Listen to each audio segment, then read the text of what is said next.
Assalamualaikum warahmatullahi wabarakatuh.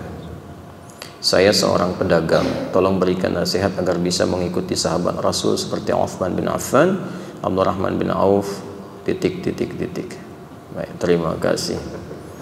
Baik. Ini yang bertanya nampaknya beruang ya. Boneka beruang. Alhamdulillah, beruang. Ya, orang yang ingin berdakwah lewat harta yang Allah titipkan. Caranya gampang. Caranya kalau ingin ikut Uthman, ikut Abdurrahman bin Auf, ikuti sirahnya.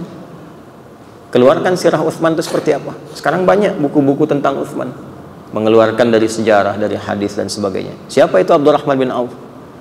Hal pertama yang mereka berdua lakukan adalah mengamalkan nasihat Nabi terkait membangun hubungan baik dengan Allah. Jadi Uthman, Abdurrahman bin Auf itu dua-duanya sama-sama diajak Abu Bakar As-Siddiq, dan sama-sama termasuk golongan 40 orang yang masuk Islam pertama kali, masuk as-sabiqunal awwalun. Yang pertama dilatih oleh Nabi bukan teori bisnis, tapi membangun hubungan baik dengan Allah yang menguasai segalanya. Yang punya rezeki siapa? Teorinya kan begitu. Yang punya kemudahan solusi siapa? Allah. Pengentas kesulitan siapa? Allah. Sekarang Anda ingin mendapatkan limpahan rezeki, pengen bisnisnya lancar, nggak terjebak dengan kesulitan yang sulit diatasi, tapi jauh dari Allah, bagaimana itu bisa selesai?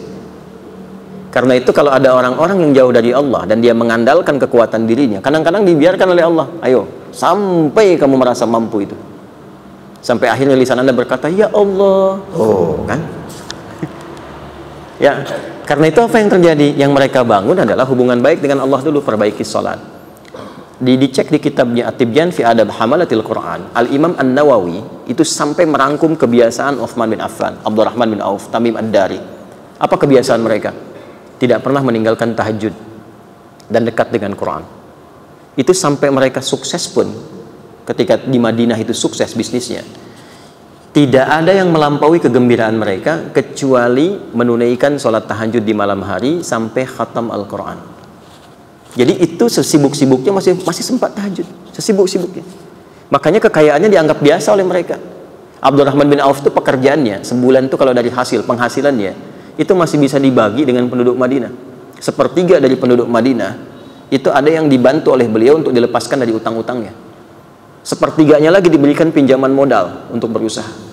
Sepertiganya lagi yang tidak punya kemampuan keras untuk bekerja disantuni. Jadi semua penduduk Madinah itu mendapatkan bagian dari santunan Abdurrahman bin Auf. Ya, Abu Talhah itu paling kaya di Madinah, tapi ketika dibutuhkan oleh agamanya apa aja bisa diinfakkan. Uthman gak usah ditanya. Ya, aset-asetnya kalau perlu ada yang susah untuk masyarakat dibeli oleh beliau, diwakafkan. Itu kan kisah sumur itu, ya, kisah kebun itu yang sekarang jadi penginapan yang viral itu.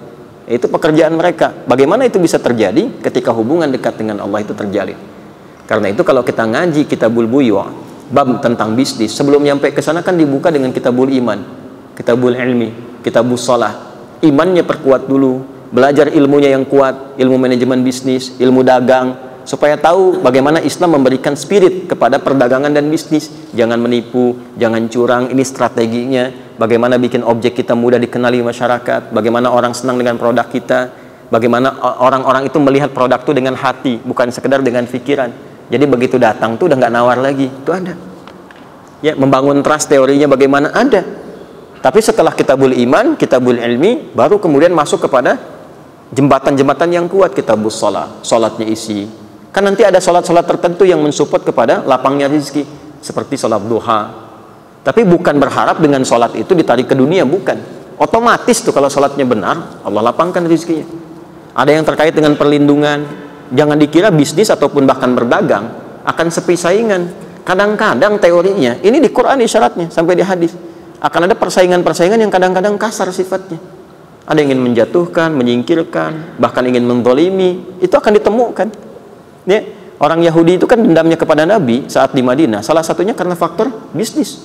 Di ekonomi, Nabi membuat stabilitas harga supaya masyarakat mendapatkan keadilan sosial dalam konteks berekonomi, supaya stabil. Mereka bersikap monopoli tadinya.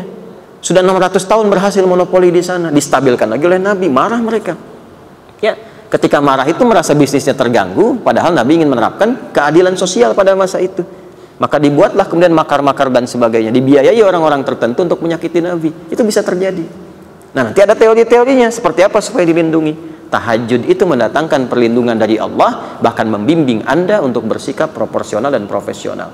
Nanti ada di Quran surah ke-17 ayat ke-79 sampai 81, termasuk 4 keutamaannya.